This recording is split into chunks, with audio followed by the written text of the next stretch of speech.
جی بہت بہت شکریہ ناظرین، بزون یوٹیوب چینل میں احسن سید آپ لوگوں کے ساتھ سوال جواب کی نشست آپ لوگوں کے ساتھ ہے۔ آج ہمیں سوال آیا ہے کہ احسن بھائی، میں ایموشنز کو سمجھنے سے قاصر ہوں۔ جب ہم غمگین ہوتے ہیں تو غمگین چیزیں دیکھ کر ہمیں مزہ آتا ہے، اس طرح ہم جب بہت خوش ہوتے ہیں تو ہم اپنے اس غم کو بھول جاتے ہیں جو ہماری پرورش کر سکتا ہے۔ میں جانتا ہوں یہ سوال بہت عجیب ہے، لیکن یہ مجھ میں بہت تجسس پیدا کرتا ہے کہ ہم کیوں ایک ہی حالت میں اپنے آپ کو قائم نہیں رکھ پاتے، ہم کیوں ایک احساس سے جلد ہی اکتا جاتے ہیں۔ بڑا اہم سوال ہے۔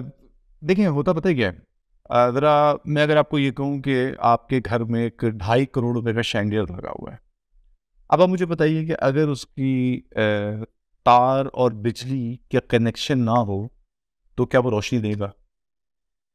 جب آپ نام میں ہوگا نہیں دے سکتا۔ ایسا کیوں ہے؟ ایسا اس لیے ہے کہ مثبت اور منفی تاریں جب اپنے اپنے مقام پر پہنچیں گی تو تب اس کی حالت، اس شینڈیئر کی حالت بدلے گی۔ اچھا، یہ شینڈیئر 2.5 کروڑ روپے کا ہو یا یہ 10 روپے کا ہو، کیا یہ ممکن ہے کہ اگر مثبت کی ہی دونوں تاریں اگر ہم سوئچ میں لگا دیں تو شینڈیئر آن ہو جائے گا؟ تب بھی ممکن نہیں ہے۔ تو لہذا پروسیس میں مثبت اور منفی کائنات کے نظام میں بھی اتنی اہمیت کے حامل ہے۔ ہماری زندگی میں جو دکھ آتا ہے، ہماری زندگی میں جو غم آتا ہے، وہ غم آتا ہے تو اس کے بعد ہمیں خوشی کے احساس کی حالت کا اندازہ ہوتا ہے۔ اگر ہم اس کینوس کو تھوڑا بڑا کریں تو آپ سوچیں اس بات کے اوپر کہ اگر کفار نہ ہوتے تو مسلمان ہونے کا شکر اور اس بات کا احساس ہمارے اندر کبھی پیدا نہ ہوتا۔ تو جب مثبت اور منفی ساتھ ہوتے ہیں تو جا کر نظام میں ایک روشنی پیدا ہوتی ہے۔ اسی طرح ہمارے اندر کی حالتیں ہوتی ہیں، یہ حالتیں بدلتی رہتی ہیں، اور ان حالتوں کا بدلنا جو ہے وہ اصل میں ہمارے احوال کا پتہ دیتا ہے۔ ہم کب خوش ہیں یہ تبھی احساس ہوگا جب ہمیں اندر سے خوشی میسر آئے گی۔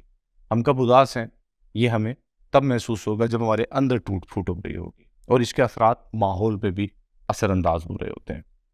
آپ نے اکثر دیکھا ہوگا کہ اگر ایک ماں کا بیٹا فرما بردار نہیں ہے اور دوسرا بیٹا فرما بردار ہے تو اس فرق سے ہی ماں کی دل سے نکلنے والی دعا یا بد دعا کا تعلق ہوتا ہے۔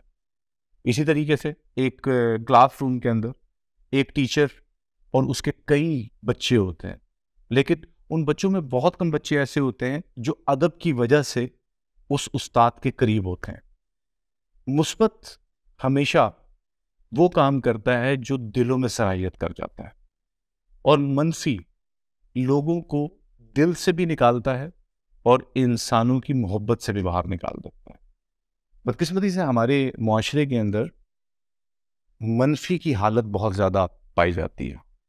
ہمارا وجود جس ٹرمینالوجی پہ ہم بات کرتے ہیں اس کا تعلق لہو کے ساتھ ہے، اور ہمارے لہو کے اندر منفی اثرات بہت زیادہ مرتب ہو چکے ہیں۔ اور منفی چیزوں کی برادری کون سی ہے؟ حسد، لالچ، بےایمانی، جھوٹ، کینہ پروری، چغل خوری، ان تمام چیزوں کے علاوہ وہ تمام چیزیں جن کا تعلق انسان کی حالت کو پستی کی جانب لے کے جاتا ہے اس سے ہوتا ہے۔ غم کچھ وقت تک رہے تو انسان اس سے بہت کچھ سیکھتا ہے۔ کچھ لوگوں کے اندر جب اداسی پیدا ہوتی ہے تو ان کا قلم اڑ جاتا ہے۔ کچھ لوگوں کے اندر جب اداسی پیدا ہوتی ہے تو وہ غور و فکر میں تنہا ہو جاتے ہیں۔ کچھ لوگوں میں جب اداسی پیدا ہوتی ہے تو وہ اپنے ارد گرد کے ماحول میں تکلیف میں رہنے والے لوگوں کی وجہ کو محسوس کرنا شروع کر دیتے ہیں کہ اسے کسی وقت پہ وہ اداسی انہوں نے محسوس کی۔ یہ ایک ایسی عجیب بات ہے کہ ہمیں کسی بھوکے کو دیکھ کر اگر تکلیف ہو تو یہ کب ہوگی؟ جب ہم نے کبھی بھوک دیکھی ہوگی۔ اور اگر ایسا نہیں ہو رہا تو پھر یہ سمجھ لیجئے کہ ہمارے لہو میں منفی برادری بہت تیزی سے پھیلتی چلی جا رہی ہے، اور یہ برادری پھیلتے پھیلتے معاشرے کے اندر رچ بس جاتی ہے۔ اسی طریقے سے ہم اگر اپنے معاشرے میں ڈیزاسٹر کی وجہ دیکھیں گے تو اس ڈیزاسٹر کے پیچھے وہ منفی قوتیں ہیں جو ہمارے معاشرے میں اثر انداز ہو رہی ہیں. ہوپفلی آپ کو سوال کا جواب مل گیا ہوگا. غم بہت اچھی چیز ہے، لیکن غم سے سیکھ لینے والے اس بات کو اچھا سمجھیں. لیکن اگر کوئی غم سے اپنی طاقت، اپنی قوت ارادی سے پستی میں جاتا ہے تو پھر یہ غم یا یہ اداسی، یہ مقام اس کے لیے ٹھیک نہیں ہے.